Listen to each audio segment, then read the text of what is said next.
کہ وہ ایک واقعہ جو ہے بنی اسرائیلی واقعات میں بڑا دل کو متاثر کرنے والا ہے کہ ایک بوڑھی عورت تھی دھوبن، اس کا اکلوتا بیٹا تھا. انہیں ہر وقت یہ لگی رہتی تھی کہ اللہ کیسے میں جو ہے یہ میرا بچہ مر نہ جائے. محبت ہوتی ہے ہزار بدگمانی. تو موسیٰ علیہ السلام جب کوہ طور پر جایا کرتے تھے وہ ان سے سب اپنی دل کی حسرتیں نکال لیا کرتے تھے.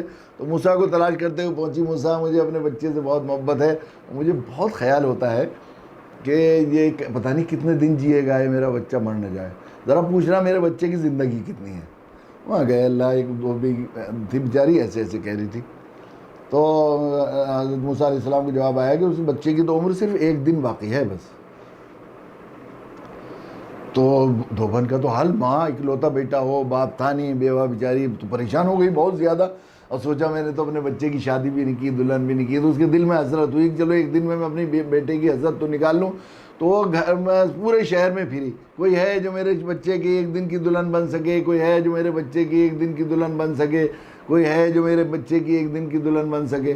تو شہزادی جو بادشاہ کی شہزادی تھی وہ سن رہی تھی. اس نے سوچا کیا بات ہے، بلایا، کیا بات ہے کہ میں موسیٰ علیہ السلام نے یہ کہا ہے کہ 1 دن کی زندگی ہے، مجھے حسد اسے طرح آیا. اس نے اپنے ابا سے کہا کہ میں اس سے شادی کرنا چاہتی ہوں. اس نے بہت منع کیا کہ دیکھو میرا اعلان سن لو، شادی کروں گی تو میں اس سے کروں گی، اس کے جب مرنے کے بعد پھر کسی سے بھی کر دیجیے. اگر آپ نے اس سے میری شادی نہیں کی تو میں تمام زندگی شادی نہیں کروں گی. تو بادشاہ شہزادی بھی ذرا منہ چڑھی تھی، تو بادشاہ نے شادی کر دی. اب شادی کر دی تو 1 دن ہو گیا شادی کے بعد، وہ اگلے روز بھی پورے دن زندہ رہا، پھر 2 دن، پھر 3 دن، پھر 4 دن، لمبی مدت تک زندہ رہا. تو موسیٰ علیہ السلام ادھر کو جا رہے تھے تو انہوں نے دیکھا کہ اس کے تو بچے بھی ہیں. تو اسے پوچھا موسیٰ تم تو یہ کہہ رہے تھے 1 دن ہے، میرے بچے کے تو ایسے ایسے ہو گئے. حضرت موسیٰ علیہ السلام آپ پہنچے کوہ طور پر، یا اللہ میں آپ کا نبی ہوں، لوگ کیا کہیں گے یہ. تو کہا کہ اس کا جواب ہم دیں گے. لو تم ایسا کرو، ایک چھری ایک تش لو موسیٰ، اور ہمارے کسی بندے سے کہنا کہ اللہ تعالیٰ نے ایک گوشت کا پارچہ منگایا ہے. اب جہاں جاتے تھے یہودیوں کو تو ماننے کا وہی نہیں تھا، کہنے کا موسیٰ مذاق اڑا رہے. انہوں نے تو جب یہ کہا تھا کہ بقر زندہ جو ہے گائے ذبح کرو تو اسی وقت کہنے لگے تم مذاق تخذونا ہزوا، تم مذاق اڑا رہے ہو. تو انہوں نے بھی یہی بات کہی. لوگوں نے سب صبح سے شام، رات ہو گئی، تھک کے برا حال ہو گیا، سارے علاقے میں پھر لیے، شہر در شہر، کوئی پوچھنے کو تیار نہیں. واپس آ رہے تھے بالکل مایوس کہ یہ اللہ کوئی دینے کو تیار نہیں ہے. تو انہوں نے دیکھا ایک جھاڑی سے کرانے کی آواز آ رہی کسی کی. انہوں نے سوچا چلو کوئی بیچارہ پریشان ہے، میں اس کی مدد ہی کر دوں، اور کچھ نہیں کر سکا. وہاں گئے، جا کے سلام کیا. موسیٰ ہاں ان کو بہت تھکے ہوئے محسوس ہو رہے ہو کہ نہیں آپ بتائیے. کہ نہیں میرے تو اللہ کا شکر ہے بالکل ٹھیک ہوں، بہت اچھا ہوں. نہیں پھر بھی بتاؤ تو صحیح کوئی پریشانی کیا ہے. بالکل بیمار، نقاص، بالکل ہڈیاں سوکھی ہوئی، گوشت اس کے کہیں تھے نہیں، پارچے بھلا ہے بالکل. تو انہوں نے کہا کہ اصل میں اللہ نے مجھے بھیجا تھا کہ ایک پارچہ لے آؤ ہمارے بندے سے کسی سے. اچھا موسیٰ میرے اللہ نے بھیجا ہے؟ ان کو ہاں. ان کو یہ تو بتاؤ کہاں کا پارچہ منگایا.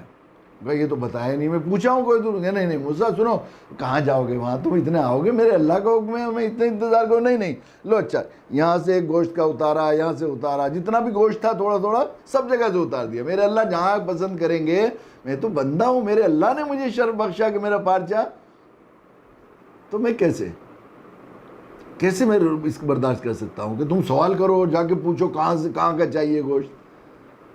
تو حضرت موسیٰ علیہ السلام کوہ طور پہنچے. اللہ ایک بندہ سارے دن کسی کو سننے کو بات نہیں تھا، وہ تو خود ہی زبردستی اس نے یہ حال کر دیا کہ موسیٰ جب اس نے یہ بندہ ادھر سے گزر رہا تھا تو یہ جو ہے یہ کھانا کھا رہے تھے اپنی شادی کا، لڑکی اور لڑکا دونوں کھانا کھا رہے تھے. انہوں نے دیکھا یہ ایک بیچارے بوڑھے بڑے میاں جا رہے ہیں، تو انہوں نے کہا رکیے ہمارے کھانا کھا لیجئے. کہا نہیں تم کھاؤ، پھر زبردستی کھانا کھایا. تو انہوں نے کہا کہ اللہ تعالیٰ تمہارا جوڑا بنائے، دعا مانگی.